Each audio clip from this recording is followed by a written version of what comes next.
শীতের সকালে ধূপগুড়িতে অগ্নিকাণ্ড।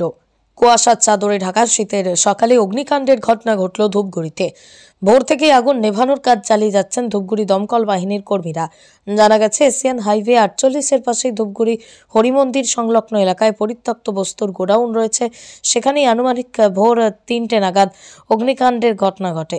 খবর পেয়ে ঘটনাস্থলে আসে দমকল কেন্দ্রের একটি ইঞ্জিন, কিন্তু যেহেতু পরিত্যক্ত বস্তুর গোডাউন তা দাহ্য পদার্থ, তাই আগুন নেভানো সম্ভব হয়নি সকাল পর্যন্ত। এদিকে পরবর্তীতে এই ঘটনাস্থলে আসে দমকলের আরও একটি ইঞ্জিন। প্রাথমিকভাবে অনুমান করা হচ্ছে শর্ট সার্কিট থেকে অগ্নিকাণ্ডের ঘটনা ঘটেছে। কি দেখলেন? এটা কিসের দোকান ছিল? ভাঙির দোকান ছিল। ভাঙির দোকান না গোডাউন? ভাঙির গোডাউনই আর কি। এখনো কি আগুন? এখনো তো আগুন আর দেখা যাচ্ছে। দমকল বাহিনী কয়টায় আসে? দমকল বাহিনী মেলা তো আসছে। মেলা আসে। কোন জায়গা এটা? মাগুরমারি, পূর্ব মাগুরমারি। বুঝতে পারলেন আগুন লাগছে এবং কেমন করে লাগলো?